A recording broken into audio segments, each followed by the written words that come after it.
Le corps de ma grand-mère, d'ailleurs, moi je ne l'ai pas vu. Il est avéré qu'elle a été frappée avec une sauvagerie sans nom. Il y a de la colère, évidemment, beaucoup de colère.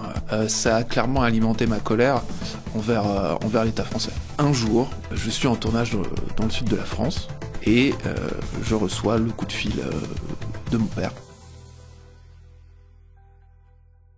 Bonjour Marius, merci d'avoir accepté mon invitation sur le podcast Éclat de femme. Tu es le premier homme à être interviewé justement sur ce podcast, donc c'est un peu un honneur pour moi. Pour rappeler à nos auditeurs, on s'est rencontrés pendant l'hommage de Philippines. On va revenir un petit peu sur ton histoire de pourquoi justement t'as parlé pendant l'hommage et ça me tenait vraiment à cœur de t'inviter parce que ton histoire est assez bouleversante et toi aussi tu as beaucoup de courage et c'est pour ça que je voulais en tout cas le partager justement à mes auditeurs. Peut-être pourrais-tu te présenter, qui es-tu en 2 mots? Alors déjà merci beaucoup Claire pour l'invitation. Voilà, donc je suis le premier homme du podcast, une lourde responsabilité que je vais essayer d'assumer. Et alors effectivement, on s'est rencontrés à l'hommage de Philippines. Moi, pour situer un peu aux auditeurs, je suis le petit-fils de Berthe Picot, qui a été assassiné en 2021 et dont le procès du tueur a eu lieu en juin 2024. Ça a été un petit peu médiatisé. Et voilà, je suis acteur, auteur, DJ. Voilà, j'ai une agence d'événementiel, l'agence L'Arrivée. Et ça c'est pour juste me situer un peu professionnellement. Je suis parisien et je t'ai rencontré Claire lors de l'hommage pour Philippines où j'ai été invité au dernier moment, où tu m'as invité d'ailleurs. Exactement. Et je te remercie. Et c'est comme ça que nous avons fait connaissance. Exactement. Voilà. Et justement, ta prise de parole, je pense, nous avait tous touchés. Et même, je sais que quand tu avais parlé sur des plateaux télé aussi, je pense que ça avait touché beaucoup de personnes. Donc, on va revenir un petit peu dessus. Du coup, tu disais que toi, tu portes la mémoire de ta grand-mère et c'est justement pour ça que tu en as parlé un petit peu dans les médias. Déjà, qui était ta grand-mère ?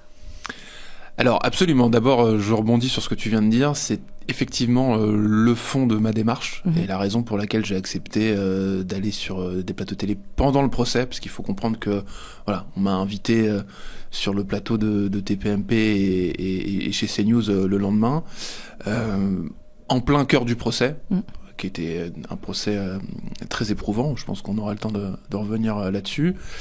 Et la démarche, elle était vraiment uniquement de faire vivre la mémoire de ma grand-mère, puisque cette affaire avait été très peu, voire pas du tout médiatisée à l'époque, et que j'avais besoin, dans une démarche de deuil, et puis un peu comme un cri porté à la face du monde, de faire vivre sa mémoire. Donc ma grand-mère Berthe Picot, elle est née en 1930.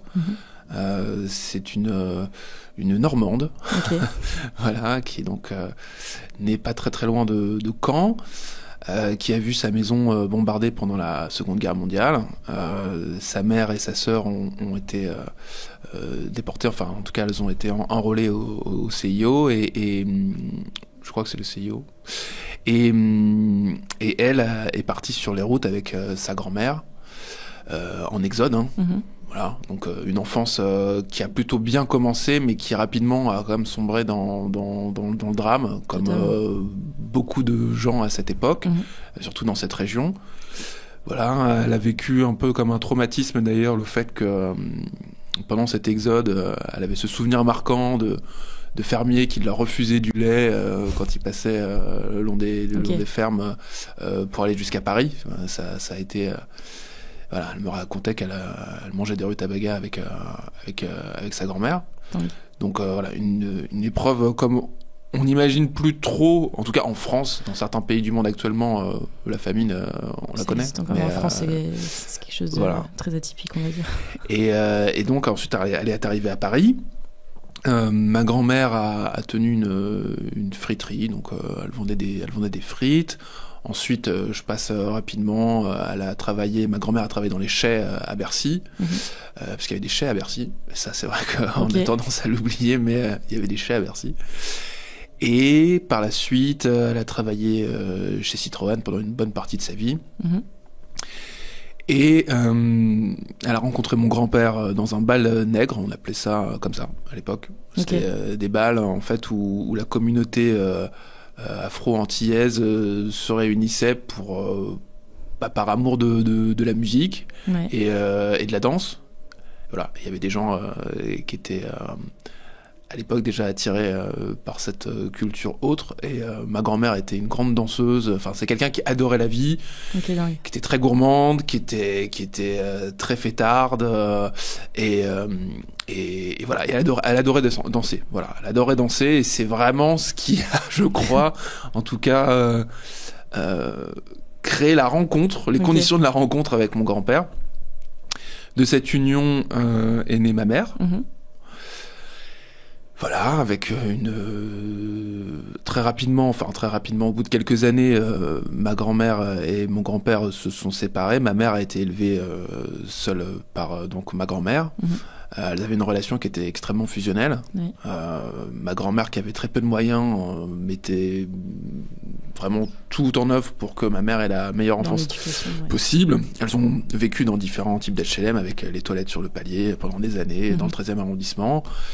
Et enfin dans des tout petits appartements, parce que en réalité le HLM elle l'a eu un peu plus tard. C'est d'ailleurs là où elle est morte. Elle a habité cet HLM pendant 40 ans dans le 13e arrondissement de Paris. Et voilà, bon, c'était vraiment quelqu'un qui était extrêmement généreuse avec les gens qu'elle aimait. Elle a permis à ma mère de faire des études. Ma mère n'a jamais manqué de rien. Moi, elle m'a gâté toute mon enfance. Voilà, quand j'étais petit, que mes parents travaillaient, elle faisait 1h30 aller, 1h30 retour pour venir s'occuper de moi. J'habitais Saint-Germain-en-Laye à l'époque. C'est là où j'ai grandi. Et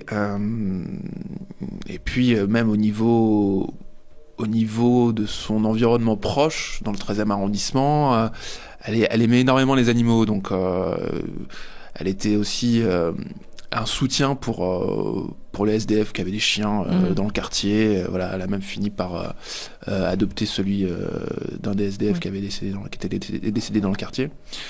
Elle-même était assez active et avait eu pas mal d'animaux. Elle a une branche lui était tombée dessus à Bercy au début des années 2000, et du coup elle avait de plus en plus de mal à se déplacer, ce qui fait que c'était un peu un traumatisme pour elle et qu'elle avait besoin quand même de rester un maximum active. Pendant le Covid, moi j'étais parisien à cette époque-là, on se voyait quand même assez souvent. Au moment du Covid, elle s'est cassée la hanche. Ça a été très compliqué parce que... J'imagine. Ouais, ça a été vraiment très compliqué. Ça a été une période compliquée pour tout le monde, mais à partir du moment où on avait un proche à l'hôpital, c'était infernal. On pouvait pas voir nos proches. Ah bah pendant la période du Covid, c'est le pire. C'est le pire. Donc non, ça a été vraiment compliqué. Finalement, elle s'est retrouvée dans un centre de rééducation dans le 94, et ça s'est pas bien passé du tout, du tout, puisqu'en fait ce centre de rééducation était ni plus ni moins qu'un mouroir où franchement le traitement des personnes, majoritairement des personnes âgées, était plus que limite. Voilà, ma grand-mère a mangé le même repas midi et soir pendant 2 mois. Ouais, c'est ce qu'on mais à notre sidération totale au niveau de ma mère et moi, c'est-à-dire que quand une personne âgée, là, à cette époque-là, elle avait déjà près de 90 ans, vous dit non, ils sont pas gentils avec moi, il me faut manger tout le temps la même chose, et puis que la personne que vous avez au bout du fil vous assure que non, il y a une liste de repas qui ont été mis en place par une nutritionniste. Bah, c'est compliqué, quoi. C'est dur de croire, qui croire au final, parce que bon, quand en plus ça, la personne commence à être de plus en plus âgée, des fois elle devient un peu sénile, elle perd la tête, etc. Donc forcément, c'est dur de faire la part des choses. C'est exactement ça. Au final, en creusant et en se fâchant, faut dire les choses, on a fini par avoir la vérité, et en fait le traçage des repas qui étaient remis à ma grand-mère, on a découvert qu'elle mangeait effectivement la même chose midi et soir pendant 2 mois. Voilà, ça plus des pensionnaires qui étaient auquel on mettait des couches, mais à tout le monde, pour éviter d'avoir à emmener les gens aux toilettes. Ouais. Bon, enfin, je sais que l'hôpital public est dans un état compliqué, mais quand on le vit vraiment, quand on le vit, c'est difficile à accepter. Ouais, c'est très difficile à accepter. Okay. Donc à ce moment-là, moi j'ai été 2 fois plus présent. Elle voulait pas partir en EHPAD, donc on a tout mis en place pour qu'elle puisse vivre chez elle à la sortie du centre de rééducation. On a mis en place donc des visites d'aide ménagère, des repas à domicile, des visites de kiné, voilà. Bon, tout un balai comme ça de personnel soignant. Pour qu'elle puisse au moins habiter toute seule chez elle. Pour qu'elle puisse habiter toute seule chez elle, absolument, qu'elle soit un minimum indépendante. Ouais. On a mis en place un lit médicalisé qu'elle n'utilisait pas parce qu'elle avait du mal à se déplacer, donc en fait elle dormait dans son fauteuil. Mais comme je pense beaucoup de personnes âgées... qui ont du mal tout simplement à pouvoir faire... à s'allonger les allers-retours, c'est une épreuve en fait. C'est une épreuve, voilà. C'est des douleurs en permanence, je peux comprendre que ce soit pénible. Et moi, alors on alternait entre mes parents et moi pour lui rendre visite un peu toute la semaine. Moi j'y allais, à peu près 3-4 fois par semaine. Pour la faire manger aussi, parce qu'elle était un peu déprimée, et donc c'est normal. Voilà, il fallait lui ramener... des petites framboises, des sucreries, des choses pour la motiver un peu, quoi. Un petit peu, ouais. Bon, ça fait plaisir à tout le monde. et puis un jour, je suis en tournage dans le sud de la France avec une équipe d'amis. Ma mère elle-même est en Espagne et je reçois le coup de fil de mon père. Qui m'annonce qu'on a fait du mal à ma grand-mère. Ok. Et il veut pas tout me dire. T'as pas compris au début, tu comprenais pas. À sa voix, j'ai compris que c'était grave. Et en fait, à ce moment-là, donc ma grand-mère venait de mourir. Et mon père était venu... c'est mon père qui s'était rendu sur les lieux du crime et qui était allé à l'hôpital par la suite parce que ma grand-mère est pas morte sur le coup. Le meurtre a eu lieu la nuit, aux environs de 4h du matin. Et c'est son aide ménagère qui l'a retrouvée au sol, dans son hall d'entrée, dans son sang. La porte entrouverte et qui a eu le réflexe de filmer son entrée et d'appeler les secours. Okay. Et ma grand-mère n'est pas morte tout de suite, elle était inconsciente, mais elle est morte des suites de ses blessures en début d'après-midi. Voilà. Donc elle a agonisé pendant un peu plus de 10 heures, quoi. Ok. Et du coup, ça, vous saviez pas exactement ce qui s'était passé à ce moment-là. Juste, vous avez vu. Alors à ce moment-là, on sait pas. Assez rapidement, quand même, l'auteur des faits est arrêté à Sarcelles. Comment il a été arrêté? Parce qu'il y avait des caméras, des choses comme ça. Alors en fait, il était. Il n'a pas été arrêté pour ce fait, en fait. Il n'a pas été arrêté pour le meurtre. C'était quelqu'un qui était sous le coup d'une OQTF et qui était connu, en fait, aussi des services de police parce qu'il avait commis déjà différents larcins avec violence. Et donc, il a été retrouvé à Sarcelles, arrêté par la BAC de Sarcelles. Que je remercie d'ailleurs. Je pense que non, mais faut savoir aussi. C'est hyper important. Faut savoir être reconnaissant envers des gens qui font un travail qui est difficile, qu'on n'apprécie pas toujours à sa juste valeur. Non, mais moi je le reconnais. La BAC, c'est pas que des gentils. On n'a pas toujours un rapport facile, mais c'est des gens qui font un travail sous-payé, extrêmement dur, bien sûr. Physiquement, psychologiquement. Et bon, ces gens-là ont suivi toute l'affaire. Voilà, il y a un des représentants de ce service de la BAC de Sarcelles que je salue à nouveau, qui est venu lors du procès Ok. Et ça nous a particulièrement touché, ma famille et moi. Donc à nouveau, voilà, s'il écoute le podcast, je le remercie. Et donc c'est comment dire. Du coup, cet homme a été arrêté. Ok, Voilà. cet homme a été arrêté rapidement. Avec par la suite. un porte-monnaie qui appartenait à ma grand-mère. Ok. Et il a été confondu très rapidement avec des empreintes et des analyses ADN. Bon, voilà, on savait qu'il avait été sur les lieux. Et comment, du coup, ça s'est passé pour toi, dans le sens où, du coup, ton père t'a appelé, toi, t'es remonté directement à ça Paris. a été... Non, je suis pas remonté directement à Paris. Ma mère non plus. En fait... Mon père a voulu nous protéger un petit peu, en nous disant que ça servait à rien. Et c'est vrai qu'à 2-3 jours près, objectivement, ça ne servait à rien. Voilà, l'appartement de ma grand-mère a été immédiatement mis sous scellé. Puis vous pouvez rien faire, en fait. En fait, on ne peut rien faire. Il y a une expertise qui est faite, etc. Il y a, je suppose, la police criminelle. Ça commence à peine à ce moment-là, mais un juge d'instruction, une juge d'instruction est désigné. Oui, saisi, oui. L'assassin présumé est envoyé à Fresnes en comment on appelle ça ? En détention provisoire. En détention provisoire, exactement. Et nous, on ne peut rien faire. Voilà. Ouais. On ne peut rien faire. On peut même pas voir le corps de ma grand-mère. Le corps de ma grand-mère, d'ailleurs, moi, je ne l'ai pas vu. Et visiblement, il valait mieux que ce soit comme ça, parce qu'il a été véritablement roué de coups avec une sauvagerie délirante. Et mon père a vu le corps. Et mon père, qui est quand même quelqu'un de solide, était vraiment... Enfin, moi, je l'ai jamais vu comme ça, quoi. Je sais que il a été...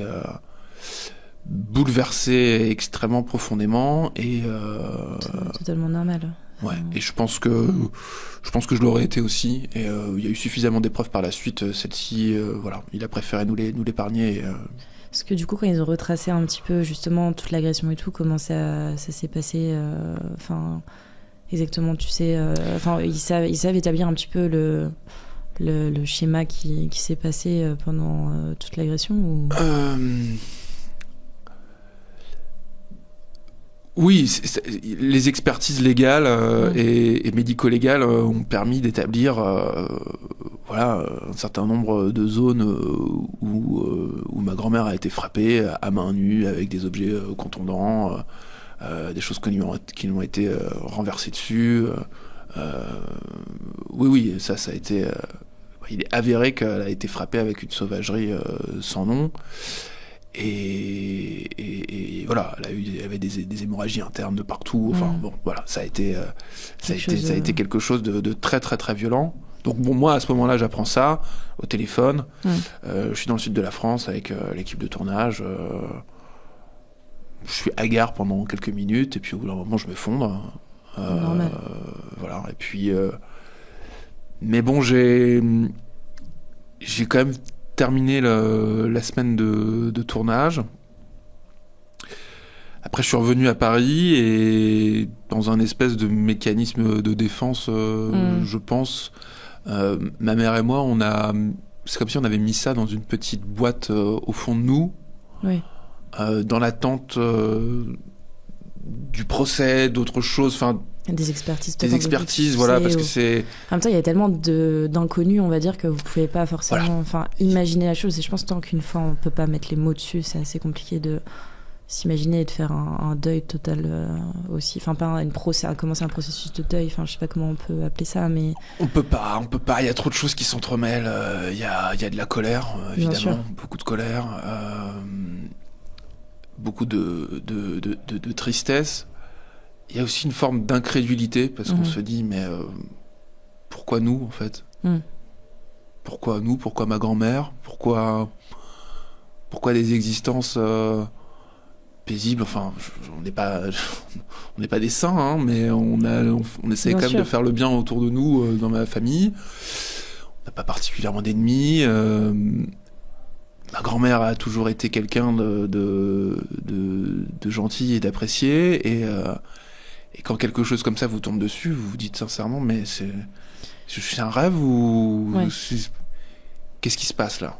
Et qu'est-ce que ça t'a fait justement quand t'as appris que l'agresseur était sous OQTF? Est-ce que ça a alimenté justement toute cette haine ou c'est quelque chose qui était tellement déjà énorme que en fait... Ça n'a pas alimenté une haine supplémentaire par rapport à lui, puisque lui déjà de base évidemment je portais une haine et une colère envers l'individu sans le connaître, mais qu'il ait été sous OQTF, ça n'aura pas changé grand-chose. Par contre, ça a clairement alimenté ma colère envers l'État français. Ça, c'est sûr. Et aujourd'hui encore, moi, ça m'a aussi ouvert les yeux sur un certain nombre de choses, un certain nombre de points.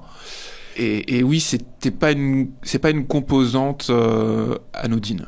Ouais. Parce qu'en fait, on veut des réponses. Il y a une responsabilité autre que celle de juste l'individu. Là, en fait, on constate que on est au cœur d'un système qui est défaillant et qui coûte des vies. Et ça, c'est très compliqué parce que quand on déroule le fil, on se rend compte qu'il y a un paquet d'incohérences et de choses qui devraient pas se faire comme elles se font, et que ça a coûté la vie de ma grand-mère. Et ça, ouais, absolument. C'est sûr que la colère a été plus importante à partir de ce moment-là. Ouais. Voilà. Bon, ensuite, c'est très long, hein. Et du coup, on en reviendra après justement de cette colère un petit peu contre tout le système, on va dire, français. Peut-être est-ce que tu pourrais nous raconter justement comment ça s'est passé? En fait, vous déposez plainte ou vous déposez même pas plainte? En fait, comment ça se passe? Première chose que nous a dite l'inspecteur de la police judiciaire, enfin, qu'il a dit à mon père, c'est prenez un super pénaliste. Ok. Sinon, il va prendre 5 ans, il va en faire 3. Voilà. C'est la première chose que nous a dite cet homme-là, qui par ailleurs était très investi, lui et son équipe, dans la découverte du coupable. Voilà, ils nous ont dit, on a tous une grand-mère, on est tous extrêmement touchés. Bien sûr. Voilà, une fois de plus, j'ai pas vu le corps de ma grand-mère, mais étant donné la sauvagerie... je pense que personne peut rester indifférent à ça, et quand son médecin... Totalement. Voilà. Donc non, une fois de plus, franchement... Vous avez même pas pris un avocat commis d'office au final, vous avez dû dépenser à vos frais en plus de ça pour... Absolument. Financer un avocat alors que... Ouais. On a découvert par la suite qu'on aurait pu avoir des facilités avec l'avocat de notre mutuelle, parce qu'on était à la Maïf, mais moi j'ai pas voulu... En fait, à partir du moment où j'ai su que vraiment la qualité de l'avocat allait pouvoir faire une différence. Faire la balance et tout. J'ai eu la chance, il y a presque 15 ans, de travailler pour un cabinet d'avocats avec Maître Chabert, qui était devenu un ami, et qui est un grand pénaliste. Et c'est la personne à laquelle j'ai immédiatement pensé. Et donc c'est lui et sa collaboratrice Romy Laurent qui ont pris l'affaire en main. Et je suis absolument satisfait de ce choix. Et si c'était à refaire, je ferais exactement la même chose. Voilà, parce que c'est très important de se sentir bien accompagné. Totalement. Je sais que toi... Oui, enfin, moi je sais que j'ai eu la chance de pouvoir choisir mon avocat, mais il y a plein d'autres victimes avec qui je parle qui, elles, n'ont pas la chance de choisir leur avocat ou leur avocate. Et elles se retrouvent avec des personnes qui sont pas du tout professionnelles. Enfin... Là, c'est encore différent parce que nous, on raconte vraiment la vie intime sur notre propre personne. Donc, faut être vraiment en confiance avec... c'est limite un psychologue au final, parce qu'il connaît vraiment toute notre vie de A à Z. Pour les familles de victimes, je pense que c'est aussi hyper important pour se sentir vraiment très bien accompagné. Mais je pense pas que vous ayez dû raconter vos vies non plus avant, etc. Voilà. Enfin, je pense que les choses étaient tellement fatales et brutales surtout, que la famille ne rentrait pas en jeu là-dedans non plus. Toutes les preuves étaient déjà là aussi. Donc voilà. Et du coup, après, comment ça s'est passé justement le procès? Tu m'avais dit que ça s'était décalé une fois, etc. Alors, et au ça final, a été, ça a été un long parcours, parce que donc très rapidement, une juge d'instruction est désignée, on la rencontre, ça se passe bien, on découvre cette femme qui nous fait bonne impression. Qui a l'air investi, qui veut mettre en place des reconstitutions. Alors bon, on nous rend toujours pas le corps de ma grand-mère, ça a été très long. Ah oui. Ouais. Okay.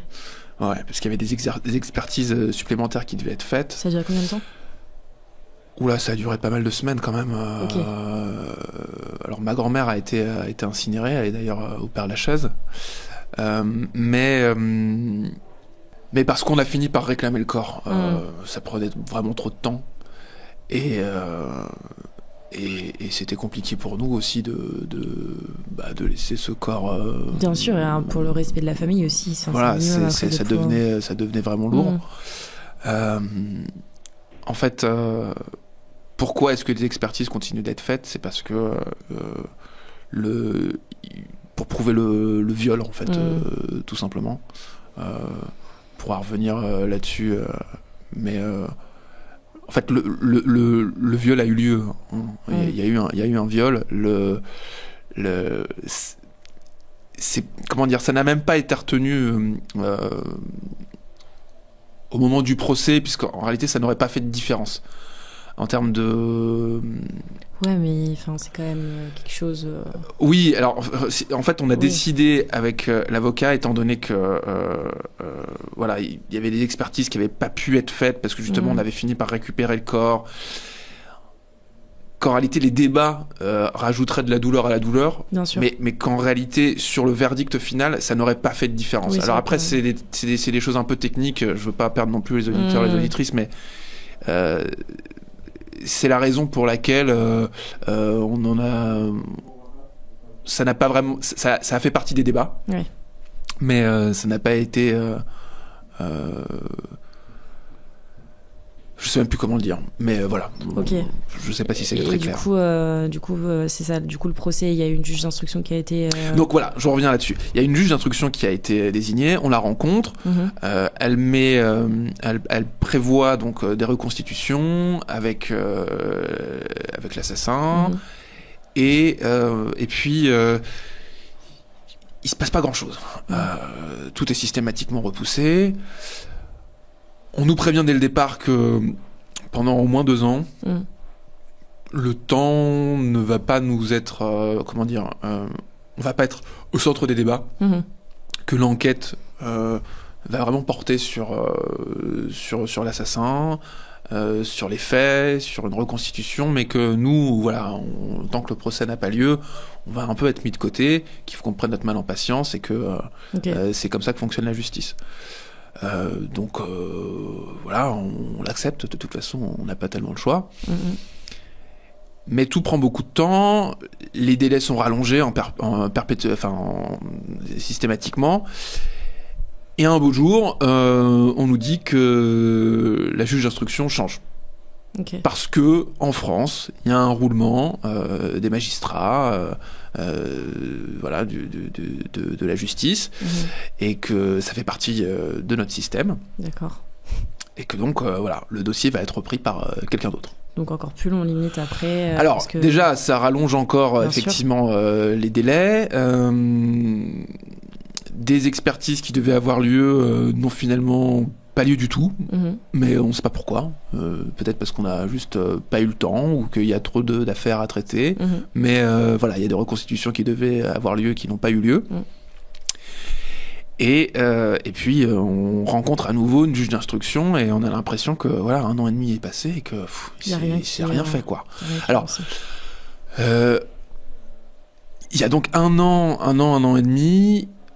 On finit par lever les scellés sur l'appartement de ma grand-mère en nous disant que voilà, on peut récupérer les affaires et que donc l'appartement doit être vidé puisqu'il appartient à l'office HLM et qu'il faut rendre l'appartement. Voilà. Entre-temps, on avait donc évidemment coupé toutes les factures d'électricité, de gaz. Ça, faut penser à le faire. C'est un détail. Hein. Ouais, mais c'est quand même une charge mentale au final après qu'il faut... Et puis, il faut le faire très vite. Parce que sinon, on se retrouve effectivement à payer des charges pour un appartement sous scellé. Bon, c'est un point de détail, mais c'est pas... qui va prendre en charge après au final. C'est à nous c'est à nous d'y penser et de faire les démarches. Et donc une entreprise de nettoyage est dépêchée par la juge d'instruction pour procéder au nettoyage de l'appartement.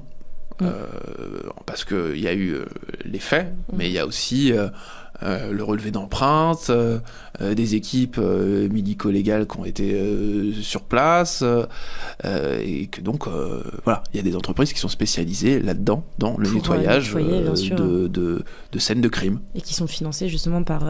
Et qui sont financées, absolument. Ouais, okay. Et donc on arrive sur les lieux sur l'appartement, dans l'appartement, et là on réalise que absolument rien n'a été fait. C'est-à-dire que l'entreprise n'est pas venue. Ok. L'entreprise n'a pas nettoyé l'appartement. Du coup là vous appelez la juge d'instruction ou comment? Et il n'y a rien à faire. Bah voilà, ils sont pas venus. De toute façon, l'appartement, il faut le rendre. On a un délai à ne pas dépasser. Il faut que ce soit vidé, sinon on va payer. Des pénalités quoi.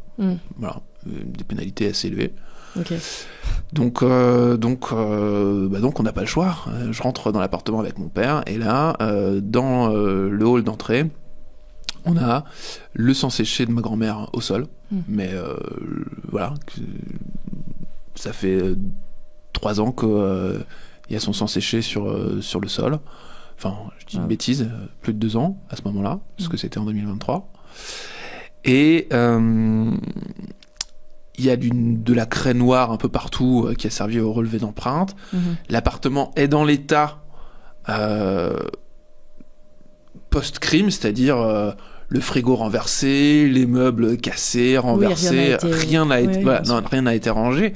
Mais en tout cas, quand je pénètre dans l'appartement, moi qui ai connu ma grand-mère extrêmement ordonnée, limite maniaque, de la propreté, enfin je dis limite maniaque, c'est pas limite, c'est complètement maniaque.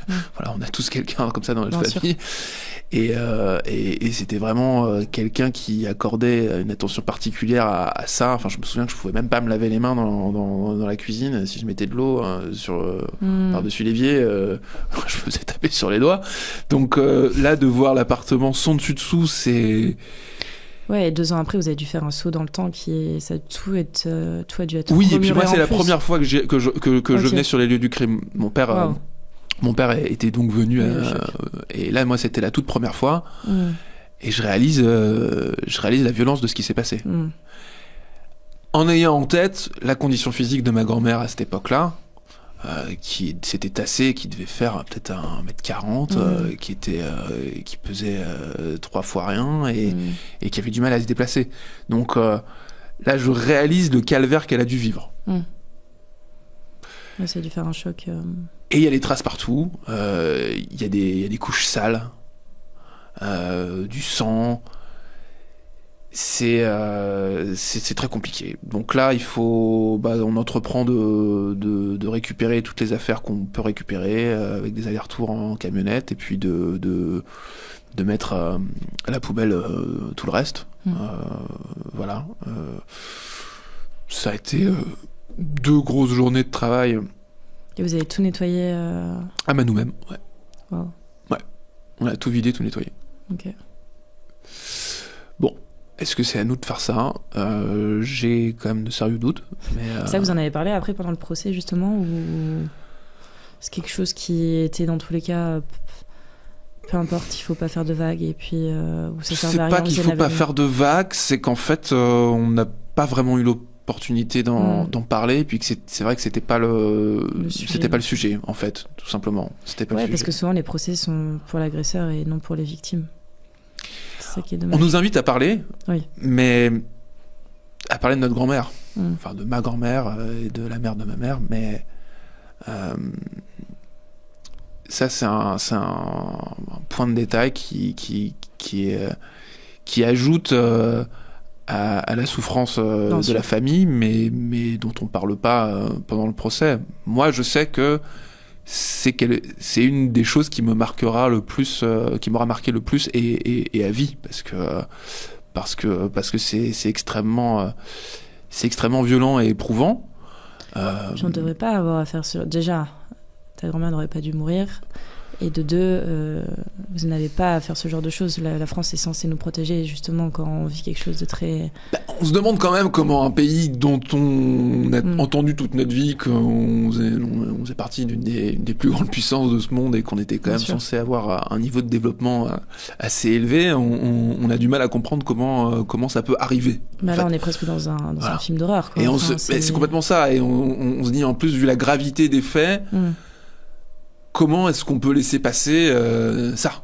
Et puis comment est-ce qu'une entreprise qui est mandatée, et qui a priori a été payée pour effectuer une tâche comme celle-ci, ne vient pas et ne le notifie pas ? Bien sûr. Il peut arriver dans la vie personnelle et professionnelle qu'on ait des empêchements, qu'on puisse pas faire certaines choses. Bien sûr. Mais là, il s'agit pas d'une femme de ménage qui rate un rendez-vous, quoi. Voilà. Totalement. On parle de nettoyer une scène de crime, donc totalement. Ça pose quand même question. Et je me la pose toujours. Ouais. Et du coup, le procès, comment ça s'est passé ? Est-ce que la peine, t'as été content justement de la peine qui a été appliquée pour l'agresseur ou... Donc, ça a été 22 ans de prison accompagnée d'une période de sûreté des 2/3.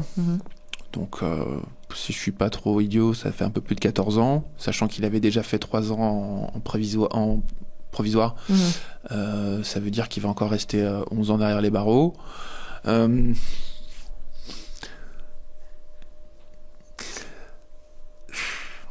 À l'échelle de la justice française, en tout cas des peines prononcées en France, c'est un jugement juste, entre guillemets, enfin en tout cas qui, à l'échelle des peines prononcées en France, est une peine, une sanction qui vaut pour reconnaissance du préjudice. Voilà, je vais le dire comme ça. Je prends beaucoup de pincettes pour le dire, mais c'est comme ça que je le ressens. Est-ce que 14 ans de prison, je dis 14 ans parce que, bon, malheureusement, on ne sait pas s'il va faire l'intégralité de sa peine. Pour une vie volée, non. Est-ce que ça les vaut ? Non. Évidemment que non. Mais de toute manière, la justice française n'est pas une justice réparatrice. Enfin, faut le comprendre, quoi. Voilà. L'idée, c'est pas de nous rendre ce qui nous a été volé, puisque de toute façon, c'est impossible. Mais en fait, au bout de 3 ans, déjà, on n'est plus dans... Enfin, je parle pour nous, en tout cas, notre famille. On n'est plus dans un sentiment de vengeance. Enfin, la vengeance, c'est quelque chose qui en général est un sentiment très vif, brûlant, mais qu'on a du mal à tenir sur la durée, quoi. C'est un processus de deuil, et bien sûr, on passe par des phases de vengeance. Enfin, s'il y a eu un certain meurtre ou quelque chose comme ça, des phases de pleurs, des phases de haine, etc. Mais après, ça pèse au final. Donc, ça épuise, en fait. C'est un sentiment qui épuise. Et pour avoir discuté avec quand même d'autres familles de victimes, je vois bien que c'est pas quelque chose de fréquent. La plupart des familles, à un moment, elles sont plus dans une démarche de vengeance, justement. Elles cherchent juste à pouvoir faire leur deuil. Alors, le deuil, qu'est-ce que c'est ? C'est compliqué, hein, même ce mot, deuil. Oui. Ça veut tout et rien dire. On peut faire le deuil d'avoir loupé une opportunité, on peut faire le deuil de quelqu'un. Enfin, c'est quelque chose qui est quelque chose qu'on porte, ça. C'est quelque chose qu'on porte et qu'on portera jamais. Après, il faut que ça... En fait, c'est l'acceptation de quelque chose, d'un événement qui a été un peu traumatisant. Vous avez, justement, avec ta famille, vous avez... Vous pensez que vous êtes ressoudés avec... Enfin, encore plus soudés qu'avant, ou comment ça s'est un peu fonctionné, On a toujours été très soudés. Ouais. Ça n'a rien changé, ça l'a juste prouvé. Mais on est une famille très soudée pour des raisons déjà mathématiques, puisque moi je suis fils unique, ma mère est fille unique, mon père est fils unique adopté. Et avant le meurtre de ma grand-mère, on était 4 au total dans ma famille, frères, sœurs, cousins, cousines confondus. Donc voilà. Il fallait être dire que dans tous les cas, on était une petite famille très soudée. Moi, mon père aimait beaucoup sa belle-mère, ma grand-mère, et vraiment, on était déjà une petite famille très très soudée, et à présent qu'on n'est plus que 3, ouais, on l'est toujours, et on a été, non, il y a pas eu de dissension ou de, on est resté soudés pendant toute la période pré-procès, procès.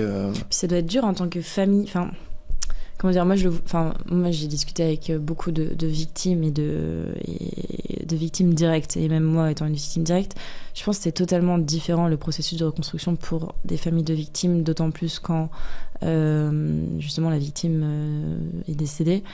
Enfin, c'est vrai que ça doit être assez compliqué, et puis on est encore moins supporté aussi, je pense. Enfin, on est vraiment mis à l'écart. Moi, c'est pour mes parents que j'avais peur.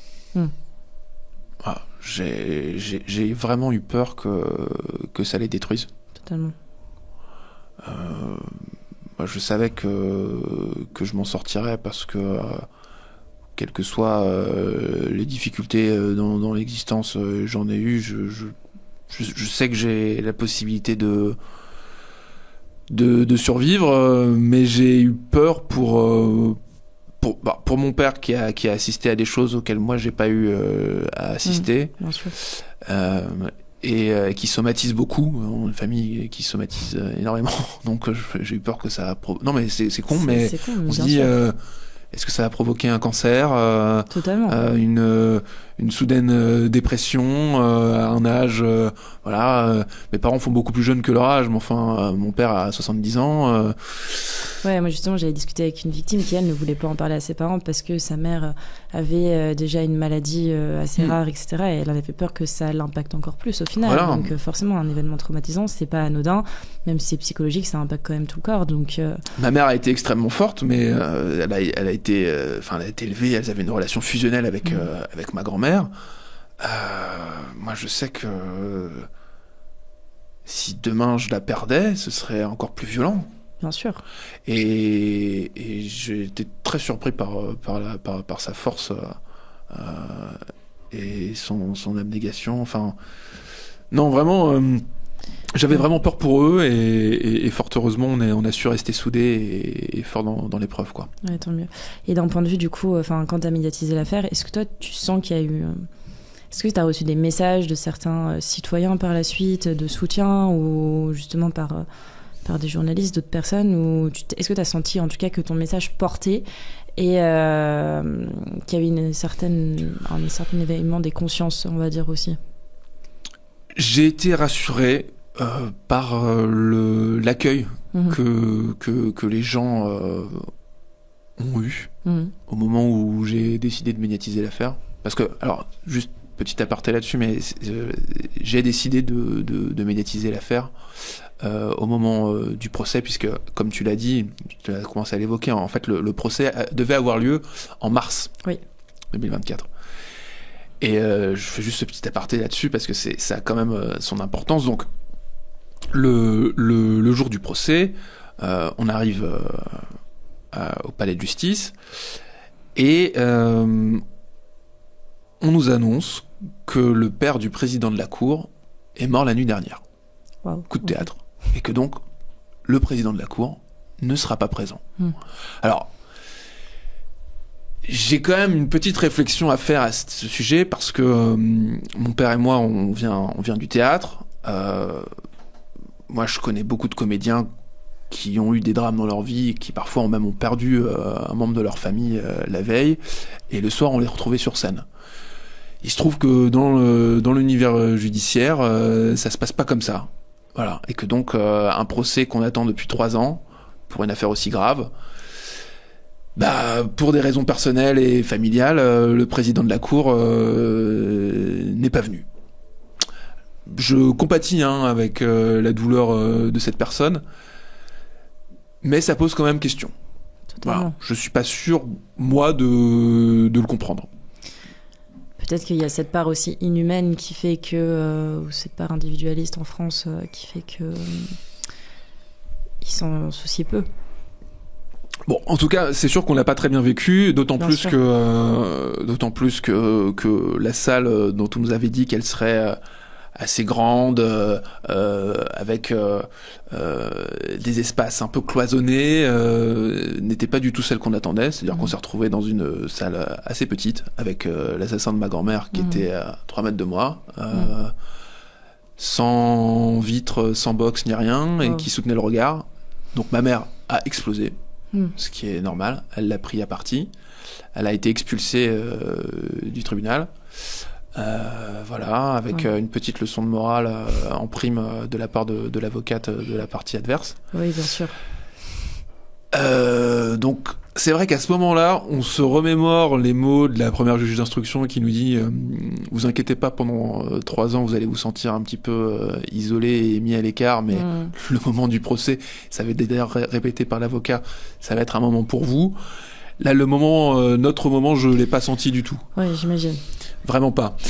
Et à ce moment-là, on assiste à une scène d'un archaïsme rare où on élit les jurés les uns après les autres, qui, enfin, à l'issue de cette élection, vont rentrer chez eux et ne reviendront jamais, puisque ce ne seront pas les mêmes qui seront désignés 3 mois plus tard. Bien sûr.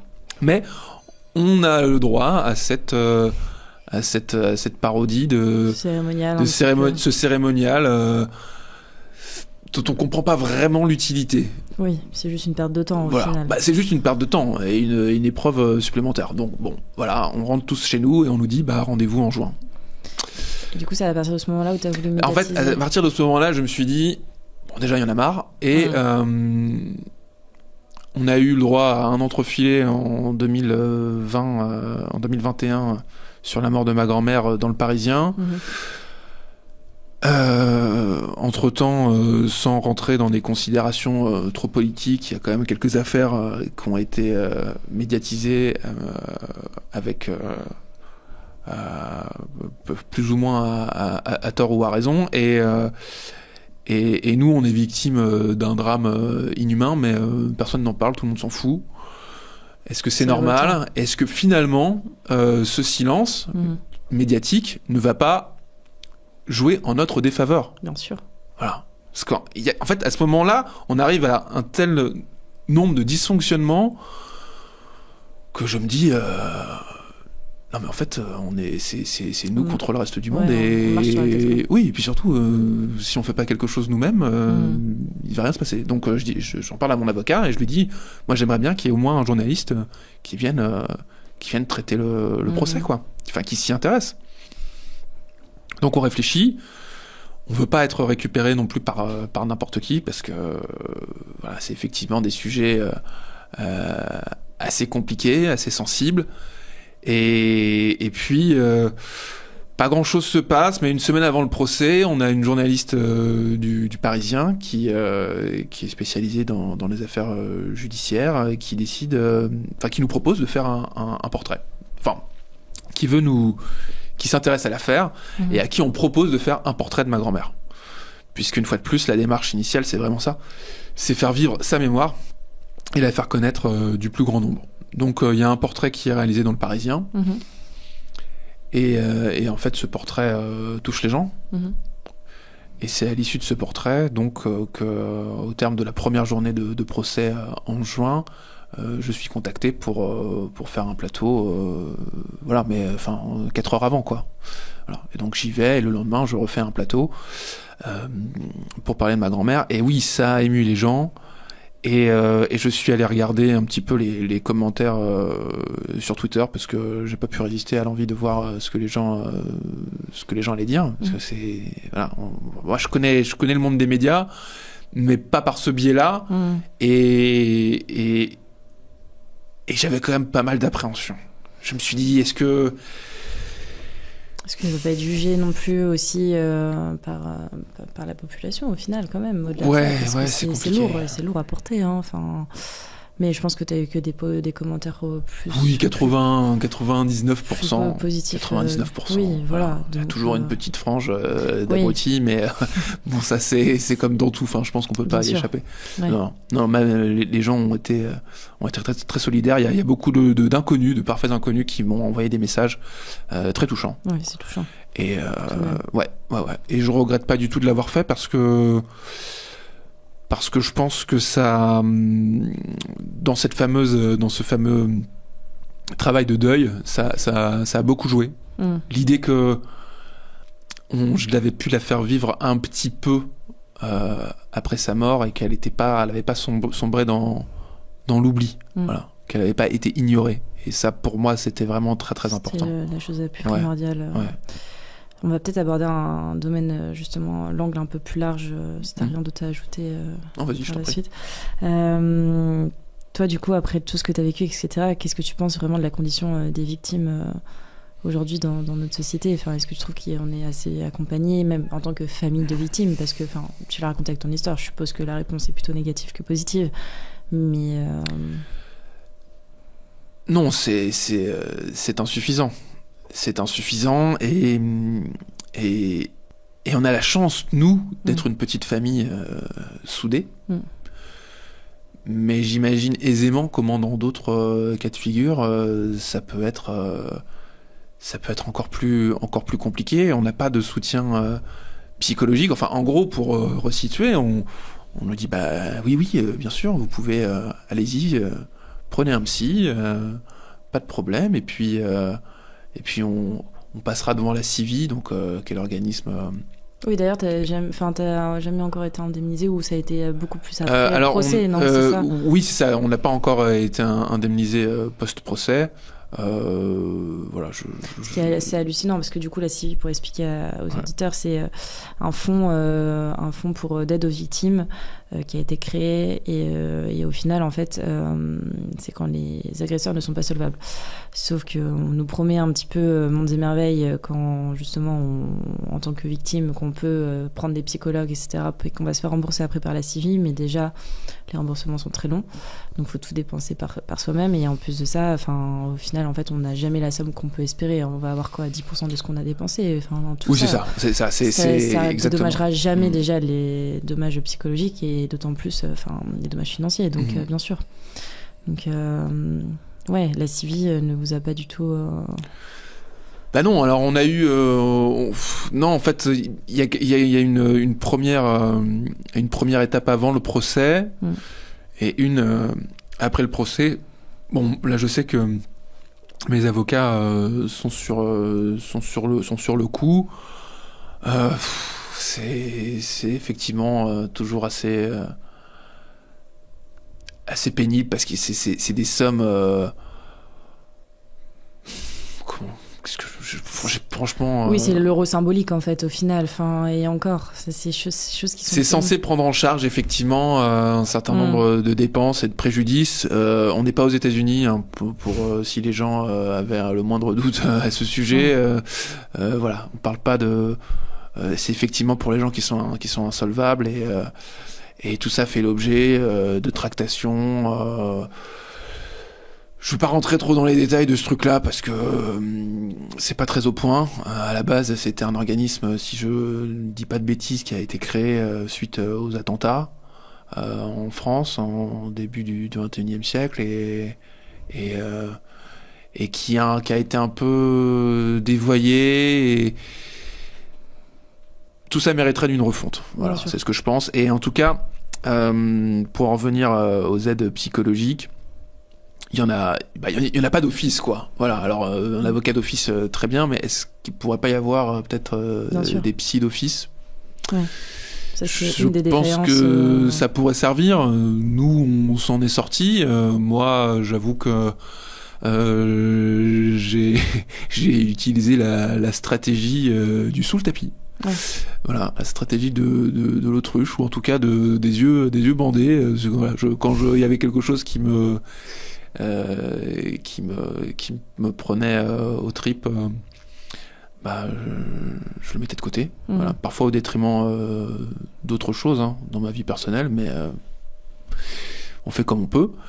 Je suis pas un grand consommateur de soins psy. Dans ma vie, ça a été assez rare, mais peut-être que ça aurait pu faire du bien. Voilà, moi j'ai fait quelques petites séances d'hypnose pour essayer de recalibrer un peu certaines choses. Et d'ailleurs, c'est pas terminé. Mais oui, c'est vrai que malheureusement, aujourd'hui, il n'y a aucune vraiment mise en place d'un système psychologique, vraiment d'une cellule quand on vit des choses atroces. Donc, c'est vrai que c'est assez... Il y a un gros problème en France au niveau des soins psychiatriques. On voit bien qu'il n'y a même plus assez de place dans les HP. On a de plus en plus de fous dans les rues et visiblement, on n'a pas comment dire, on n'a pas le pool de professionnels dans le service public à mettre à disposition des victimes. C'est peut-être un truc sur lequel il faudrait travailler, non ? On va travailler dessus. On va travailler dessus. Et avant-dernière question, je pense que c'est hyper intéressant aussi de te partager, que tu nous partages ton avis en tant qu'homme. Qu'est-ce que toi tu penses de la condition féminine aujourd'hui dans notre société ? Alors, la condition féminine, c'est une très large question, et donc je me permettrai pas de l'aborder sous tous ces aspects ou de donner quelque chose de trop général. Voilà, je prends beaucoup de pincettes. Attention, je suis le premier homme sur ce podcast. Attention. Ça s'appelle Éclat de femme. Là, j'avais pas vraiment le droit à l'erreur. Non, mais sans froisser personne. Et de toute façon, il n'y a pas de raison de le faire. Je pense que la question de la place de la femme et du traitement de la femme, c'est particulièrement d'actualité. Enfin, on le voit tous les jours, voilà, avec le procès Mazan, les différentes itérations et réitérations de MeToo, les formes de féminisme assez divers, qui parfois sont même diamétralement opposées, et puis les violences auxquelles sont sujettes un certain nombre de nos concitoyennes. Moi, c'est plus sur ce chapitre-là que je vais pouvoir m'exprimer. Il y a un vrai problème de violence faites aux femmes dans notre société, et je pense que voilà, le meurtre de ma grand-mère s'inscrit dans une de ces formes de violence qui est en fait le fruit d'une frustration, parce que bon, là on n'est pas rentré dans les détails de cette affaire, mais ce qu'il faut comprendre, c'est que le meurtrier, en tout cas moi c'est la thèse à laquelle j'adhère et qui était celle de l'avocate générale, le meurtrier qui a effectué une passe, qui s'est prostituée en fait avec un homme de l'immeuble, s'est senti humilié à l'issue de ce rapport, où on lui a proposé en gros de passer d'actif à passif, et s'est enfui en claquant la porte, avec une consommation d'alcool probablement dérégulé, et il a tapé à toutes les portes. Je sais pas comment il est rentré chez ma grand-mère, mais quand je parlais du viol en début d'interview, on a la preuve qu'il y a eu voilà, son sexe sur la couche de ma grand-mère. Enfin, je vais pas non plus donner tous les détails les plus sordides, mais moi je pense profondément que c'est une profonde frustration et un sentiment d'humiliation qui l'a poussé à violer ma grand-mère et à se défouler dessus, quoi. Et je pense que ce problème de frustration d'être humain, d'homme, est à l'origine d'une grande violence. J'enfonce peut-être des portes ouvertes, hein. Je déroule les choses comme ça me vient. Je suis navré, mais c'est quelque chose dont la société doit s'emparer, et moi je crois beaucoup à la théorie, je l'avais abordé lors de mon discours, je crois à la théorie de la vitre brisée. Voilà, c'est ça. Okay. C'est ça, la théorie de la vitre brisée. En fait, c'est une théorie qui est venue des États-Unis et qui a permis dans les années 80 de réhabiliter la ville de New York, qui était une ville où régnait une grande criminalité. Et l'idée, c'est que le fait de pas réagir aux premiers signes de désordre et de violence, ça envoie un signal en fait à ceux qui voudraient aller plus loin. Et on parle beaucoup de manque de sévérité dans les jugements, de laxisme, et